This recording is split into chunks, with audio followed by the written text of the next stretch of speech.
Okay, so we're all seeing it, right? This absolute explosion of AI. But what's the real story behind all the headlines? Well, today, we're going to crack open the Anthropic Economic Index to really understand the massive and, as you'll see, surprisingly uneven spread of AI across the globe. And when I say massive, I mean it. In the US alone, a staggering 40% of employees now say they use AI at work. And get this, that number has doubled in just the last 2 years. I mean, that's just meteoric. Now, to really get a sense of that speed, look at this. Electricity, it took over 30 years to really catch on. The personal computer, about 20. Even the internet, which felt like it happened overnight, took a full 5 years to get to the point that generative AI reached in just 2. This isn't just another step forward. It's a completely different kind of technological sprint. But, that explosive headline number, that incredible speed, it's actually hiding something. The real story of who is using AI, and more importantly, how they're using it, is way more complex, and frankly, a lot more surprising than you might think. It really all boils down to two different ways of using these tools. First, you've got augmentation. That's where you're collaborating with AI, going back and forth, refining ideas. Then there's automation. That's where you just delegate a whole task to the AI and let it run. It's kind of like the difference between having a creative partner versus just having an assistant. And that distinction, it's the key to this whole thing. And here's the first big clue we see in the data. There is a really clear trend happening. In just 8 months, the use of AI for pure delegation, what the report calls directive use, which is that automation we just talked about, it jumped from 27% all the way up to 39%. So we're getting way more comfortable just handing tasks over to AI completely. We're moving from collaboration to delegation. And that brings us to the next layer of this whole story. This shift, this entire AI revolution, it's not some global tidal wave hitting everyone at the same time. Nope, it's more like a series of really concentrated storms, with adoption clustered in very, very specific parts of the world.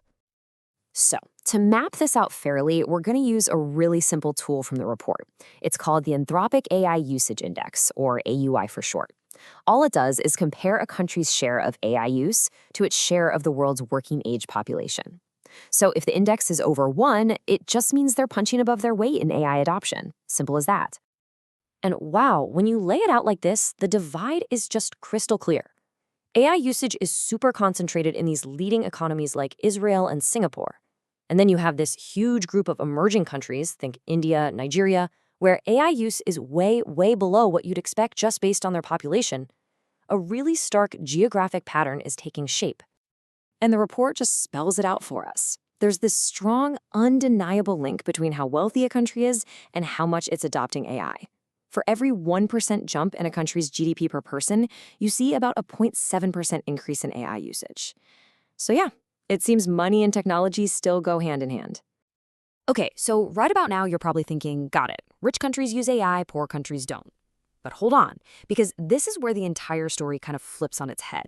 The really surprising part isn't if people are using AI, it's how they're using it in these different economies. And they call this the automation paradox. The countries with the highest AI adoption, like Singapore and Canada, they're using AI more collaboratively for augmentation. But the countries with lower adoption rates, like India and Nigeria, are way more likely to use AI to fully automate tasks. It is the complete opposite of what you might expect. And this pattern holds up even when you compare the same types of jobs. All right, so that's this fascinating paradox in how we as individuals are using AI. But what happens when we scale up? I mean, the real economic change is going to come from businesses, right? So let's shift gears and see how companies are actually putting these tools to work. And right away, you see a totally different pattern. While regular consumers use AI a ton for things like education, businesses are using it for much more specific operational stuff. You see that educational use just drop, and things like office and admin work pop right up. Businesses are clearly looking for very specific efficiencies. And here is the real kicker. A massive 77% of business API use involves automation, just delegating a full task. Now, compare that to us consumers, where it's split almost 50-50 between automation and collaboration. Businesses aren't looking for a partner. They're looking for a tool that just gets the job done from start to finish. So you have to ask, why isn't every business just automating everything?